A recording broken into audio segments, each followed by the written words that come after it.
negative crystals. In some places, right up here, you can actually see the color of the pure crystal. Right here, actually, as well. It's a little No, low. ven de aquí, Puchuyo, ve. Ve atrás de ellos. Este es para ustedes. Porque ya estoy viejo.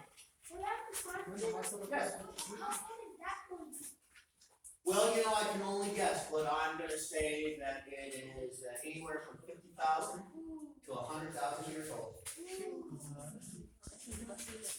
So they grow at about 1 cubic inch per 100 years. So this much in 100 years.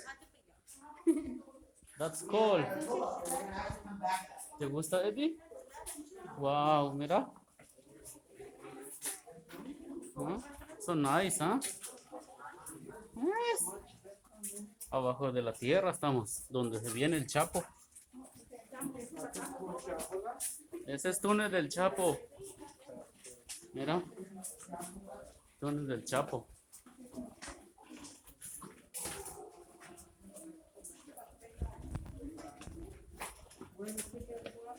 Wow. Oh my gosh.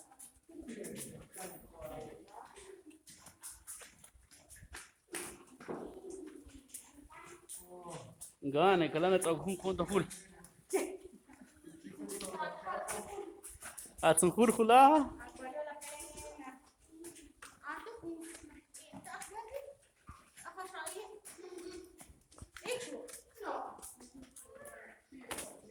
Okay, tama.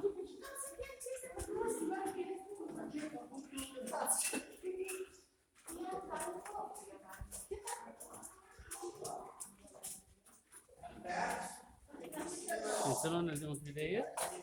Video, options to YouTube. We're actually going in the opposite direction of the original explorer. They started in the top. The only natural opening is up in the top. And they came in and they went down. We actually, everything we've seen so far was not discovered until 1959 at the earliest. We haven't even seen any of the cave that was explored in the 1800s yet, because they didn't know any of this even existed until we started drilling the tunnel for the stairs.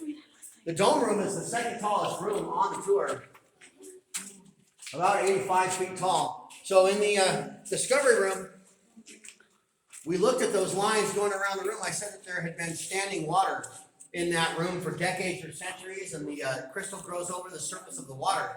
We think the dome was filled with water up to this level for a long enough period of time for a calcite raft to grow over the entire surface of the water. And when it came down, it left this debris field. Yes? What is this tunnel for? Well, this tunnel was going to be the next part of the tour. And they were drilling this in the early 60s. And they got just around the corner up here, and they found that they could hear the sound of water flowing on the other side of the rock. And they decided that it might not be a good idea to drill any further in that direction. And this was decades before anyone had even heard of Minecraft. So if the water drips, do you dig there? The water never stops dripping in this cave. Actually, it probably wasn't as dangerous as they thought. We think now that there's a chamber over there that fills with water after it rains, and it takes a few days for the water to drain out, and that's what they're hearing. So it probably wouldn't have been dangerous, just messy to drill this tunnel. But at any rate, they decided against it, and they didn't go any further in that direction, which means we're going to have to walk back through the discovery room to continue the tour. Okay. But not before we check out the dome room. We have a couple of things in the dome room, so just like looking at clouds, especially when we have kids. We see things like giant frogs, or llamas, Chequearlo allí. but it's a llama corn. Chequearlo, sin miedo. It's the rare cavern llama corn. There's only one known to exist. What's that? It kind of does look like a zombie. Here's Indiana Jones. Getting out of another difficult situation, barely hanging on. He has a hard time in places like this. I don't know what his problem is. The bumpy stuff here is called corallite.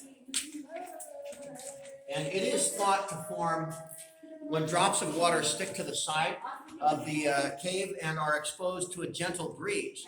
But if there was a gentle breeze, it would imply that something up here must have been open to the surface at one time.